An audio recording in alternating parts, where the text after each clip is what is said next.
और एक बार आपको प्रायोरिटी का बहुत स्वागत है। तो मैं ये मानता हूँ कि सभी के लिए पेरेंट्स होने चाहिए। दूसरी बात, मैं अभी नीचे बैठा था, इन्होंने 1100 रुपये जेब से निकाले और इन्होंने कहा कि बच्चों को मिठाई खिला दे। मतलब ये, और देखो आप सोने पे सुहागा, नहीं तो मैं देखता हूँ कि बच्चा हो गया होगा पास, यार 1100 रुपये का एक गेहूं की बोरी लेके आऊंगा, है ना, तो मेरे 2 महीने मेरे निकलेंगे। ऐसे लोग भी सोचते हैं, पर वो कहते हैं ना कि खुशी एक बहुत बड़ी होती है। और यदि कोई इस प्रकार से अपने बच्चों के लिए सोचता है तो मैं कह सकता हूँ ये 100%, और ये बाबूजी याद रखना कि ये आपका बच्चा 100% सिलेक्शन है, 100%। शायद एक दिन में इसके बारे में पूछ भी रहा था क्लास में, उस दिन मैंने कहा था कि 2-4 दिन कहाँ चला गया, है ना। तो मतलब ये है कि इतना अवेयर होना बहुत बड़ी बात है। तो मैं ये परम पिता परमेश्वर से यही प्रार्थना करूंगा कि जल्द से जल्द आप यहाँ जिस टारगेट से आए हैं उस टारगेट को अचीव करें और आपका सिलेक्शन सुनिश्चित। तो बात क्या मेरे को ये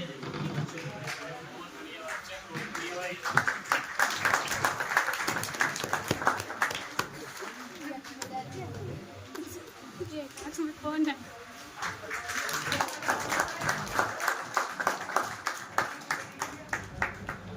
नीचे बैठ जा।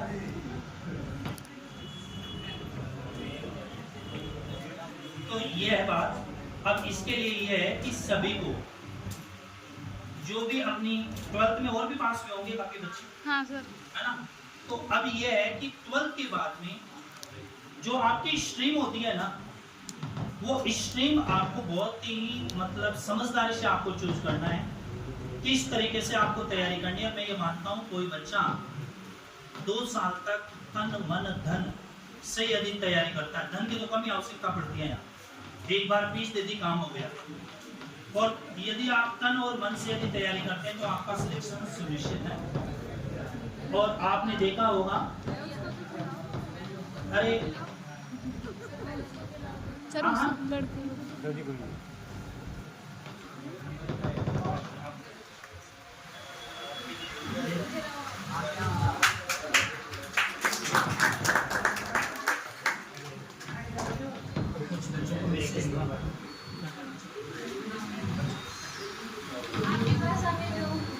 अकेला रहता है यहाँ पे, ये भी सभी ग्रामीण बच्चे हैं।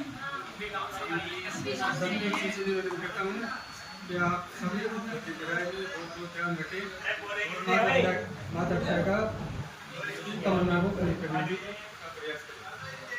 आशा लेकर बैठे हुए हैं, मेरी आशा को पूरी करना। बहुत बहुत धन्यवाद। इन्होंने कहते हैं, वो कहते हैं कि गागर में जो गागर में सागर बनना, तो वो इन्होंने कह दिया।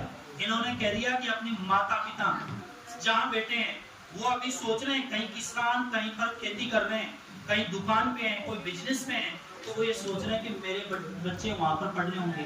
हालांकि चाहे क्लास में बैठा बैठा इंस्टाग्राम चला रहा हो, कुछ ऐसे भी हैं इंस्टाग्राम चलाने वाले भी हैं, है ना। तो अपन को यदि ऐसी प्रवृत्ति है तो अपनी प्रवृत्ति को चेंज करें। और आपको पता है ये बेरोजगारी का दौर है, आपको पता है कि 100 रुपए जो कमाता है उससे पूछो 100 रुपए आते कैसे हैं, तो उस चीज को आप समझे। ये नहीं कि अपन ख्वाबों में घूम रहे हैं कि अभी मम्मी पापा का ढाबा चल रहा है और आराम से, तो थोड़ा सा आप ध्यान दें। और सबको बहुत बहुत धन्यवाद, यहाँ तक आप आए। अकेला ही रहता है गुरुजी, खुद ही खाना बनाता है, खुद सब काम लेकर अकेला रहता है।